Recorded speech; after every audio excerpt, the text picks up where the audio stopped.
नमस्कार। मैं सैयद अख्तर श्री अरविंदो सोसाइटी की ओर से आपका बहुत बहुत स्वागत व अभिनंदन करता हूं।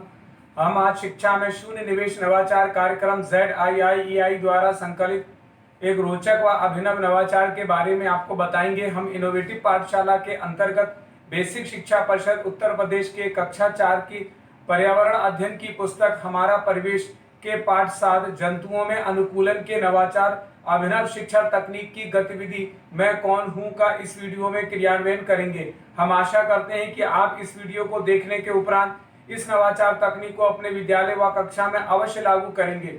इस पाठ को ZIIEI के कई नवाचार गतिविधियों से पढ़ाया जा सकता है, परंतु आज हम इसे मैं कौन हूं से समझेंगे। आइए पाठ का सार समझते हैं। प्रस्तुत पाठ जंतुओं में अनुकूलन पाठ में विभिन्न जीव जंतुओं के भोजन व आवास की जानकारी पर आधारित है। इस नवाचार की नवीनता यह है कि छात्रों को चित्र दिखाकर तथा सांकेतिक प्रश्नों व पहेलियों के माध्यम से संभावित निष्कर्ष निकाला जाता है, जिससे छात्रों में चिंतन व विशेष क्षमता का विकास होता है और साथ ही पाठ की समझ भी विकसित होती है। इस नवाचार के क्रियान्वयन प्रक्रिया के अंतर्गत पढ़ाए जा रहे पाठ की अवधारणा के पुनः अध्ययन हेतु विभिन्न जीव जंतुओं के वास स्थल, जल में रहने वाले जीव, स्थल में रहने वाले जीव व भूमि के अंदर रहने वाले जीव के सांकेतिक प्रश्नों व चित्र पहेलियों से पाठ के कॉन्सेप्ट की पहचान कराई जाती है। इस नवाचार को की यदि क्रियान्वयन अवधि को देखा जाए तो इसे लागू करने में 20 मिनट का समय लगता है।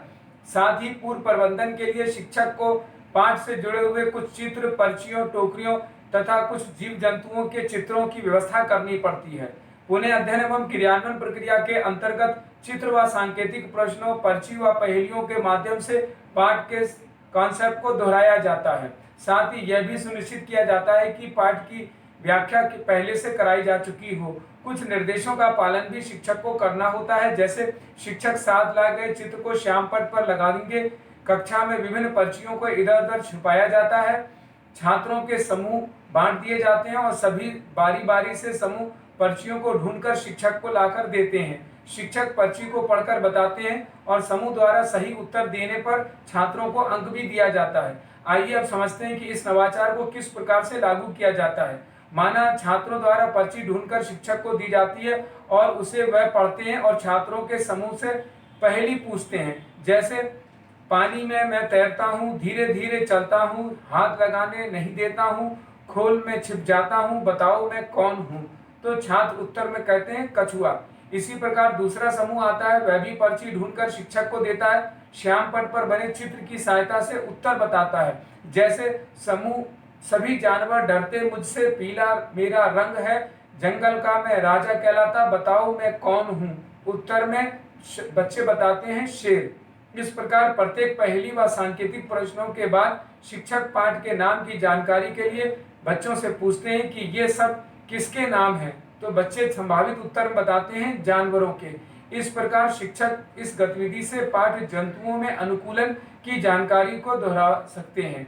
इस प्रकार निष्कर्ष रूप में कहा जा सकता है कि मैं कौन हूं गतिविधि से सीखने के अनेक प्रतिफल प्राप्त होते हैं, जैसे आसपास के परिवेश में पाए जाने वाले फल, फूल, जड़ों, तनों, पत्तियों तथा जीव जंतुओं आदि के बारे में पहचान करना, उनके अन्य लक्षणों के बारे में जानकारी की समझ विकसित करना तथा मैं कौन हूं गतिविधि से अपनी भाषा और स्कूली भाषा के बीच में संवाद करना तथा प्रश्न करना, तर्क देना और अनुभवों को साझा करते हैं। कही जा रही बात, कहानी, कविता इत्यादि को कहने की छात्रों में समझ विकसित होती है तथा चित्र, पोस्टर आदि और पहेलियों से पाठ का आनंद उठाते हैं। इस नवाचार से सभी छात्रों की भागीदारी सुनिश्चित होती है, सभी को समान अवसर प्राप्त होता है।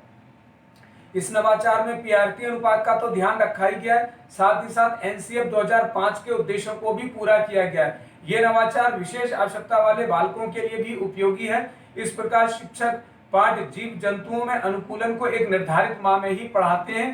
तो इस नवाचार से छात्रों में गहन सोच के साथ आत्म जागरूकता, सृजनात्मकता के साथ पारस्परिक संबंधों के जीवन कौशल मूल्य का विकास होता है। कहा जा सकता है कि ये नवाचार वास्तव में एक अभिनव नवाचार है। ये नवाचार आपको कैसा लगा हमें जरूर बताएं। हम ऐसे कई दिलचस्प नवाचार आपके लिए लाते रहेंगे। आपसे अनुरोध है कि आप हमारा YouTube चैनल सब्सक्राइब जरूर करें। अगर आप इस वीडियो को Facebook पर देख रहे हैं तो हमारा Facebook पेज लाइक करना बिल्कुल ना भूलें।